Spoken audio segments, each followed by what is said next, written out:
Hi everyone, my name is Jenny and welcome back to my creative space.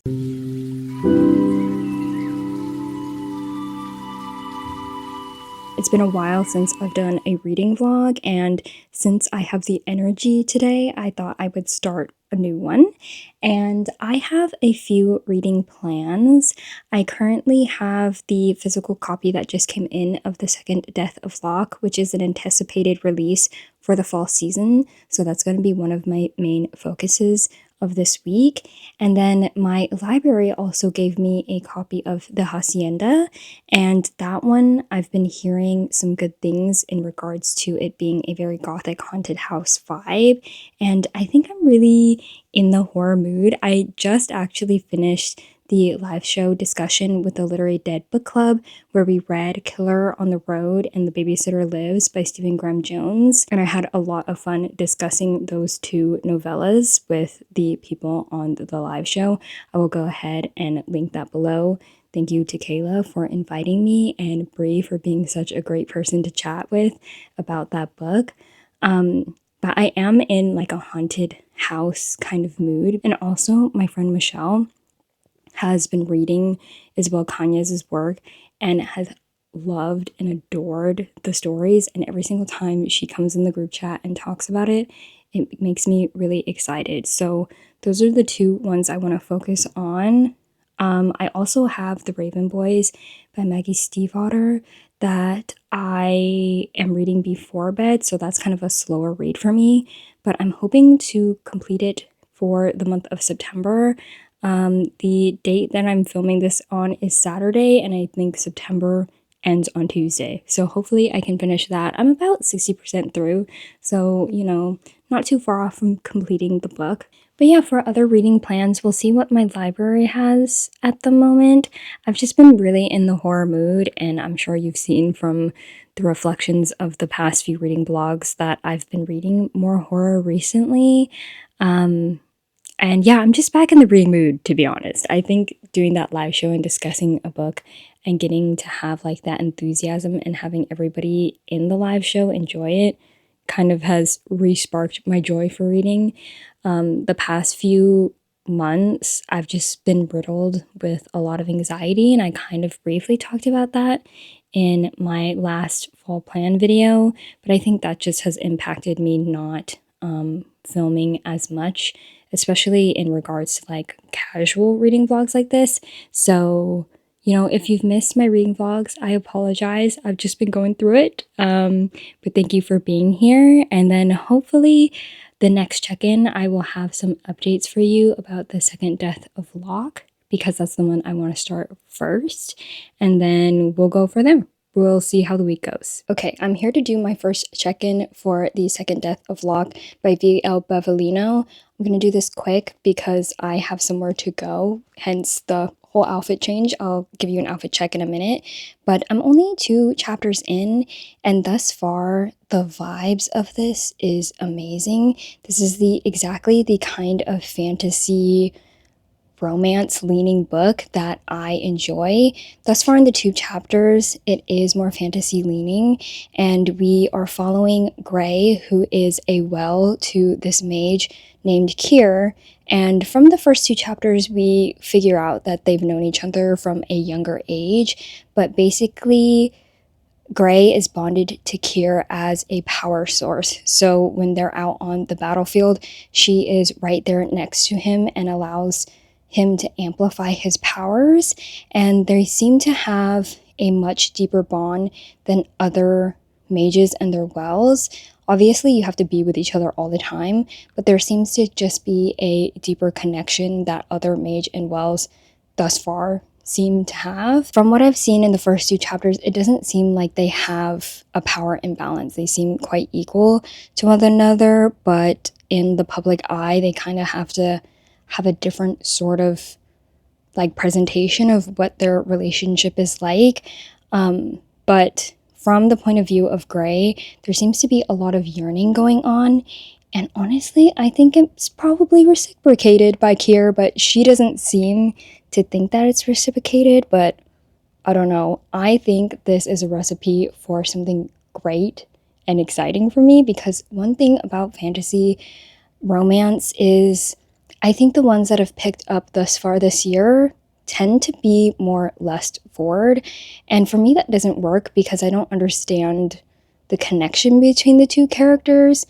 And yeah, like it just doesn't seem as compelling to me because I just don't really understand that perspective and point of view.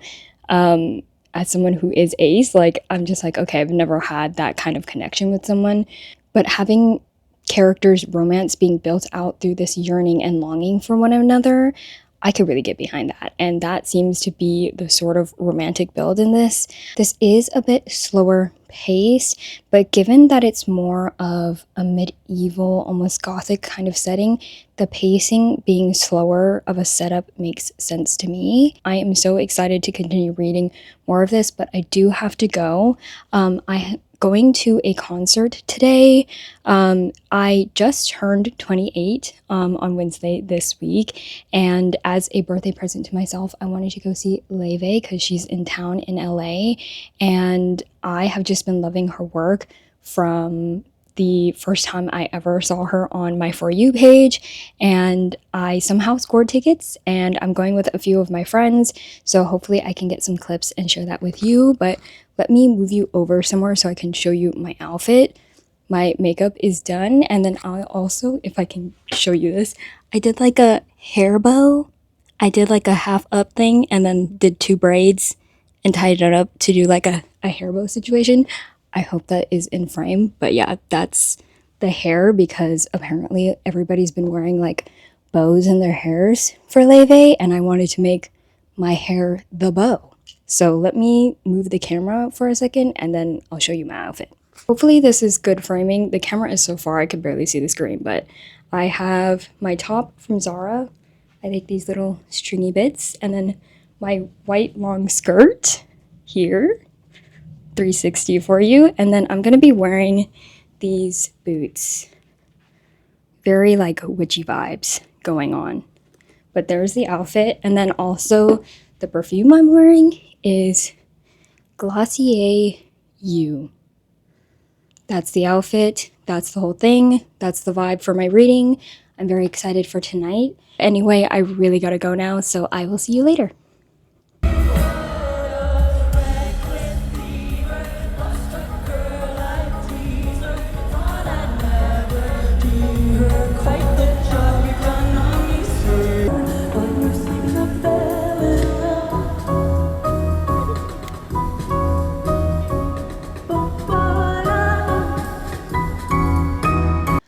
I think it was a little bit ambitious of me to think that I would be doing any reading at all this weekend, given that I was out celebrating my birthday with my friends.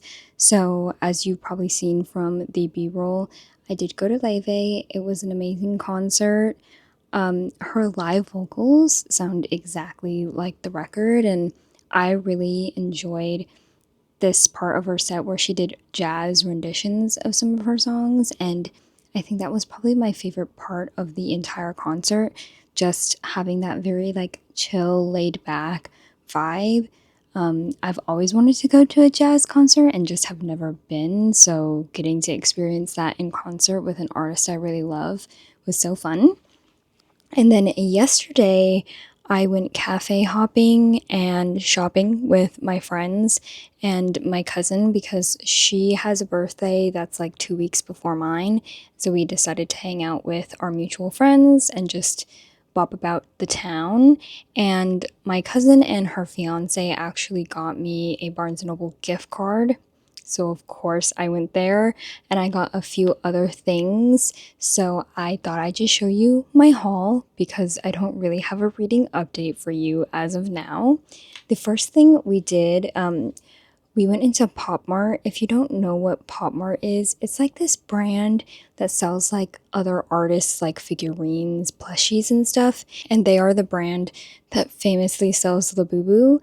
I'm not that big of a Labubu gal. I've gotten one and that was gifted to me and I'm happy with the one and I don't think I'm gonna get any more. I'm not really a Labubu hater, nor am I a Labubu hyper. So I really enjoy the other artists that are sold under Pop Mart. And so I decided to get I think the series is called Chaka. It's like these little candle figurines. I'll put the box of the series that I got on screen for you. But I pulled this one, and I think her name is Soft Embrace. She's like a little candle, and you can move like the little flame wick up here. And she has a little cotton flower. And the detail on her is so beautiful. I don't know if I'm going to put her on my Realm of the Elderling shelf or if I'm going to put her on my main bookshelves behind me, but isn't she stunning, lads? Absolutely beautiful. And then this is like a velvety texture too.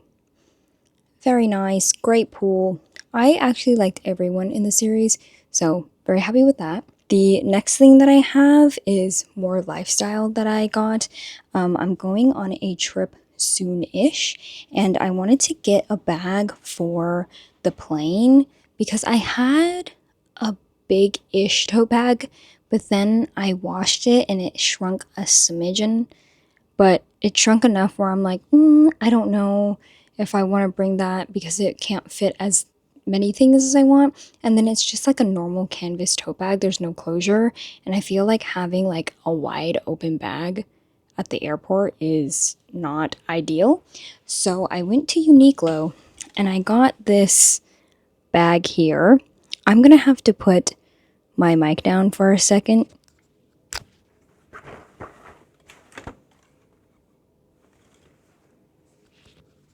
But the nice thing about this bag is that you can wear it like as a shoulder bag, and or you can adjust the strap here to make it into a crossbody bag. And then there's a drawstring, and there's these two side pockets that you can put like water bottles. Very big, very nice, and it's like a kind of puffy nylon polyester material, so it's water wicking but not waterproof. And then there's two pockets on the interior of it. I really like this color. I think it comes in 4 different colors: black, navy, and a tan color. And so I bought this, and I was waiting outside for my friends, and then they saw me holding it, and 2 of my friends were like, I'm going back inside, I'm gonna buy it. The thing is the reason why I got it so quickly was because the sales associate was watching me like try on the bag and everything, and she was like, oh, we just got that in on Friday, and it's like a newer thing, but because it's new in, there's a special discount for $10 off. So it normally retails for $39.90, and like this week or something like that, it's $29.90. So I said, I'm gonna make the purchase, and it's a perfect bag for the airport because it's big, spacious, but it has a drawstring on it, which is very important because I don't want my things just falling out of the X-ray machine when it goes through TSA. So let's move on to the part that you're probably the most interested in, which is my book haul. I first went into the Barnes like, I don't think I want anything right now. I probably save the gift card because I had pre-ordered the new releases for Barnes & Noble's pre-order sale so I could save some money on it. Then I went in, and of course I came out with books. So I had a $75 gift card, and then I also had $5 rewards. So I ended up only paying like $4.30 something cents or 80 something cents, which is a steal. So I got We Used to Live Here by Marcus Clear. This was a 5-star read and a favorite read from last year. I've just been waiting for the paperback to come out because I don't know, I think I prefer horror in paperback, if that makes any sense. There's certain genres like fantasy. I like fantasy in hardbacks. Unless they have like that uber floppy paperback, then I really enjoy that. But this one's nice and floppy, and then it has like this very interesting reflective material on there. Apparently, the Barnes& and Nobles has special content. I couldn't tell you what the special content is because I tried to flip to the very back of it and it didn't seem like that was the special content because it wasn't labeled as such. But you know, if I figure it out, I'll let you know. And I think the main event of the haul is the Indian Lake Trilogy. Yee! Oh my gosh, I've just been on such a Stephen Graham Jones kick. I think the last vlog I did was for Summerween, and I'd read The Only Good Indians. There was something about that book that was just like so perfect to me, and I really loved and enjoyed it. And I've just been working my way through Stephen Graham Jones' backlist. And the next project I'm tackling is the Indian Lake trilogy. I have read My Heart is a Chainsaw, book one, and the second book, which I don't know if I'm going to read in October. We'll see, because that's when I'm traveling. But the second book is Don't Fear the Reaper. I heard this one is definitely more slashery, so we'll see how that goes. I like the color of this book. And then the last book in the trilogy is The Angel of Indian Lake. And look at that like claw mark down the book. Very fun. I'm so excited to read this trilogy. Since my last update, I haven't read anything more than the 2 chapters of Second Death of Locke, but I have been reading a few chapters of The Raven Boys before bed. So that's what you're going to get an update on later. But I'm going to go get myself sorted, go eat dinner, get some pages read, and then turn this camera back on and let you know what the vibes are. So I'm here to do my check-in before bed. It's 11:23. I should probably get going to bed soon, but I read this reveal in the book that I'm reading right now, The Raven Boys. My jaw is on the floor, and I think I'm just gonna have to finish this book tonight because, oh my gosh, I did not see that coming. Oh my goodness. I don't think I've talked about this in this vlog. I know that I was talking about it in my fall plans, and then I think whatever video I made before, I was talking about how I started The Raven Boys because this was my before bed read, and I really like the vibes and the energy of this. I went in knowing that this is very character focused, and that's kind of the reader I am, so I wasn't too worried about it having a slower plot point. But in this book, we follow our main character, Blue, who is this high school girl who grows up in a house with her mother and her friends, and they're all psychics. And the thing is that Blue is the only person without like the sight. Like, she doesn't have the ability to see the future or like read tarot, and she doesn't have like this spiritual connection that the people in her family do. Then there's like a second part of this cast that are the Raven Boys. They go to this academy within this small town of Henrietta, and Blue at the very beginning talks about this prophecy that when she kisses her true love, that person will die. And because of that prophecy, she's like, I'm avoiding boys so that I don't have to kiss anybody, I don't have to fall in love with anybody. And she has like an extra rule on top of that of not hanging out with the Raven Boys. And, you know, slowly throughout this book, they end up, due to certain events, colliding and having to work together to figure out this mystery that our other main male character, Gansey, is like trying to figure out and unwrap right now. And I will agree with all the people who have been saying that this is a very vibey, character focused book. I do like the fact that we have a large ensemble and like a found family.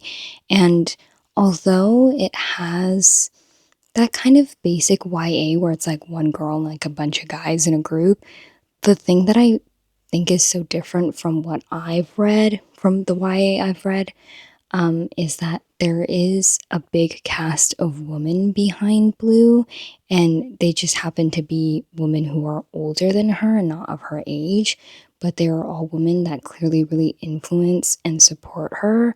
And I really enjoy the cast of her mom and her mom's close friends that she kind of considers as aunts. And then her mom's like actual sister is also around the house.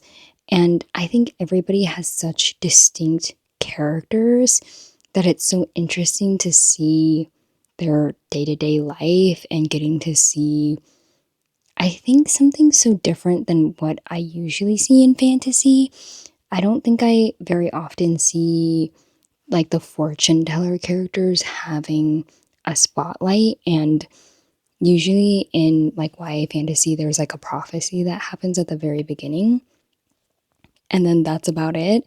We don't get to see the person who's telling the prophecy that much as the story goes on, but like Blue lives in that house. The people who gave her the prophecy are her family, and so we get to see them kind of help sway her into more positive choices. But because she's a young woman, she can decide what she wants to do, and I like their influence on her, but it's not like they're making her do things. And I really like a strong cast of women, and they are such interesting people. So I'm gonna actually go now so I can finish this book and sleep at an appropriate hour because I have work tomorrow. But oh my gosh, I am loving this book, and I am kind of kicking myself for waiting so long to start it. But I think reading this book in fall is the best thing to do, even though in California it is hot as hell. But yeah, it's putting me in the fall mood. So I'm gonna finish this. I hope that this doesn't end with a cliffhanger, but I'll let you know tomorrow morning. And then hopefully I don't have too much stuff to do at work tomorrow, at least like on the phone or in meetings, so that I can start reading The Hacienda or maybe continue reading The Second Death of Locke. But I'm definitely finishing this tonight, and I will let you know about it tomorrow. Book one is completed, and I had a really good time reading this one. Given the first half of the book, I've been reading for a few weeks now, but even then, the vibes were immaculate. It is exactly what I needed in a book to get me excited for the autumn season, and I ended up giving this a 4 star. I just think Maggie Stiefvater really created an amazing ambiance, and this overall mystery that we get laid out in this one was just very compelling, very interesting. I know a lot of people say that it's not heavily plot, but I think the plot that was in here was quite compelling, and I'm very interested to see where it takes our characters in book two. But just overall, an incredible read. And honestly, that second half got much more emotional than I was anticipating it to be. And yeah, just to have a YA book compel me that deeply, props to Maggie Stiefvater for that one. And then on the second book that I started today, I started The Hacienda by Isabel Cañas. This book, I think, was it in the summer? I tried the book out in the summer, but because of like the season I was in, I was not in the mood for a slower paced gothic story. So I put it down, and I think gothic tends to be a genre that works better for me when it is a bit more moodier in the weather. So in this book, we follow our main character Beatrice, who her father is like executed, and she's trying to find she lives in a time period where like you kind of need a man to be able to be about in life and be secure. So she tries to find somebody who can take care of her now that her father is dead. And she takes up the proposal of this man who's like, you know, you can marry me, you can move to my hacienda, blah, blah, blah. And the thing is there's certain rumors swirling around this guy because his first wife died, and certain people in the area are quite suspicious of, you know, the way she died. And our main character, Beatrice, is kind of like, girl, whatever, I'm just doing what I can to survive. So she ends up, you know, taking up his proposal and moving to his hacienda. And I'm pretty early days in the novel, so it's not like I know that in depth about this new guy in her life, but we are kind of introduced to the hacienda. He has like other women in the house that are his like family members who are helping like take care of the place. And so she gets a kind of house tour, played Sabrina Carpenter. And she's like, the vibes in here are kind of like dark and gloomy. And the feeling and the description of the house, it feels like something is watching you. And it has that very perfect gothic energy and the slow pace and build. I can just feel that this book is going to be very like melancholic, very haunting. And I think Isabel Cañas writes so beautifully and sets up an amazing atmosphere in this.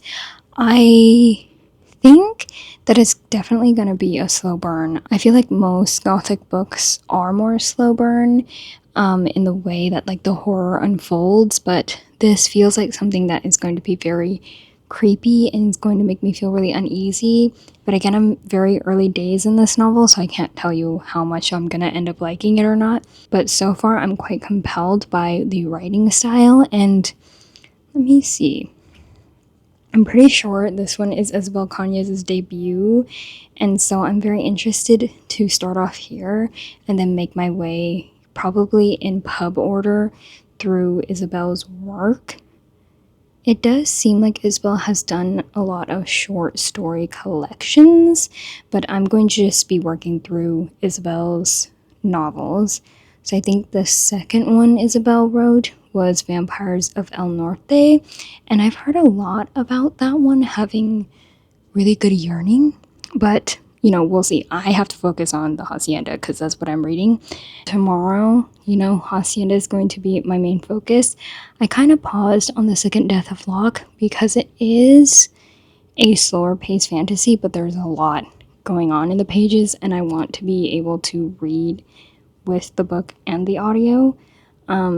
So that's probably not going to be something I complete in this vlog unless there's like plot points that pick up in that one, but it is a slower paced book. I do like the energy between our two main characters in that, but no promises that that's going to be a book I complete. Good evening, everyone. I didn't update yesterday because I had some family over, so I was busy, catching up with family. But I have gotten to 50% of the Hacienda. I'm having such a good time. The thing is our main character, Beatrice, she obviously is putting herself in a situation where she's not necessarily the most happy, but she's trying to solidify her future so that she can also take care of her mother, because obviously her father is no longer with us.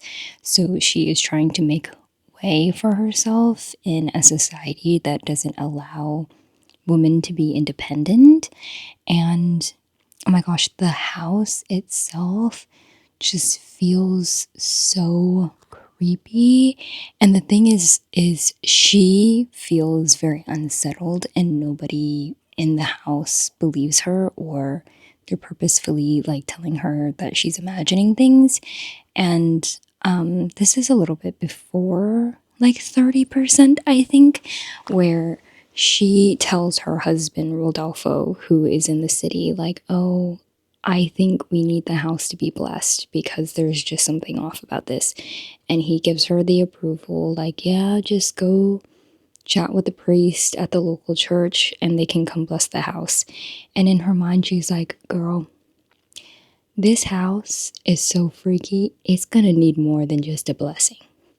But obviously, the priest don't really believe her, and they're like, okay, there's something wrong with her, and like she's probably the reason why the house is freaky because she's a freak, right? So I'm at the point where we get to meet another character who is Father Andres, and he is such an interesting character. I won't say too much about him because there's like certain character reveals about who he is and how he is going to help Beatrice in the situation she's in. I think it's an interesting dynamic though that we have Beatrice hanging out with like this priest, and I think, what was it, chapter 10 or something, when we first meet him at the church, I took a pause and I was like, Isabel, are you about to make Beatrice yearn for a priest?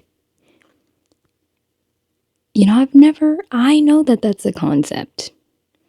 And I've witnessed in my life people saying comments about priests being very attractive. I've not been one of those folks, and I'm hoping Isabel Cañas doesn't put me in a strange situation. But who am I to judge? Who am I to judge? The yearning, the writing, beautiful, stunning. I don't know, maybe Isabel Cañas will convince me otherwise, and maybe there'll be a reveal from Andres and it'll be like, surprise! I'm not a priest. I was just cosplaying. For me, I think everything is just so masterfully done, and I'm very impressed for this debut from Isabel Cañas, and it's really getting me excited to read other works from this author. Good morning, everyone. I'm here to give you an update on The Hacienda, which I finished last night. I think I'm going to give it a 4-star rating.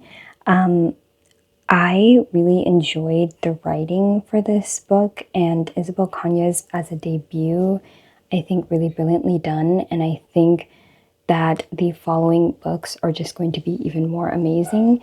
I like to say that Isabel Cañas has a PhD in yearning. The amount of yearning written in this book was so intense and so amazing, and it's not even just yearning for somebody else, but there were elements of yearning for how certain characters wanted their life to be and the things that they were willing to give up and kind of suppress in themselves in order to get the things that they wanted in life. And like yearning for their circumstances to be different, for certain things that they wanted to come to fruition. And I just really enjoyed that writing and the emotion that the characters had. I think it's more so a 4.5 than a 4, but usually with reading these days, I kind of like to let it sit in my mind a little before I give it a full rating and review. But yeah, that was such an amazing book. I think I'm going to end the vlog today, but I'm gonna give myself a few more hours so that I can read more of The Second Death of Locke.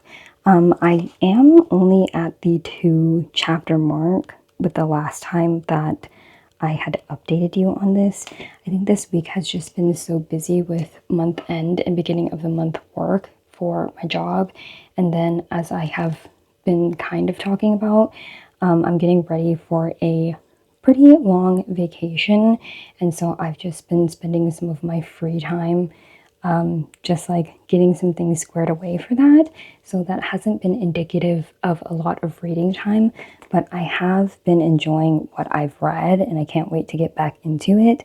So I think I'm going to finish getting ready now, and then I'm going to go make myself some coffee and then read a bit more. And I think later in the afternoon, before I start filming my wrap-up that needs to go up tomorrow, I will give you a final update on my thoughts of Second Death vlog, wrap up this vlog, and then, get going with the other videos that I need to kind of pre-film before I go on this vacation soon. Okay, my friends, I'm here to close out this vlog. It is the afternoon time, and I have read some more of The Second Death of Locke. I got up to page 72, which is the start of chapter 6, and I think all of my thoughts and opinions on the book at the beginning that I updated you on have stayed the same. This feels like a very slow burn, moody, atmospheric read, and I know this leans more romantic-y, so I am just shifting my expectations for this to be more so a character-focused read and more so about the dynamic between Kier and Locke. But thus far, it has been an enjoyable read, and we have kind of gotten a bit of a character plot reveal that I won't say, but I kind of assumed was going to be the case, and that got confirmed for us in chapter 5. I won't spoil that here, obviously. I hope that it turns into something that I have not seen before, and it's something that surprises me and that I enjoy. But so far, a very great read, and I'm hoping within the next week and a half, I complete this book. But for this vlog, I apologize if it was a little messy. I haven't been vlogging a lot recently, as you know, but I'm trying to get back into the swing of things and pre-film stuff for you while I'm on vacation. This week, Given that it was quite busy, end of month, beginning of the month is always a really busy time for me with my job, so I end up not reading as much. But coming out of a reading slump, reading two and a bit of a book is really great. I read The Raven Boys, which was fantastic. Very excited to get back into that series soon. I think I might read that next week. We'll see how it goes. And then I also read The Hacienda, which was a very fantastic gothic horror debut from Isabel Cañas. Love the writing, and I can't wait to read more of Isabel's work and just see how much growth Isabel as an author has had in the last few years. And then also, of course, The Second Death of Locke, which I am working my way through. If you've made it this far, I would love to know what you are currently reading for the fall and spooky season.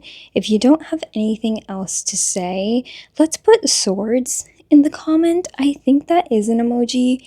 If not, some sort of night related emoji would be great.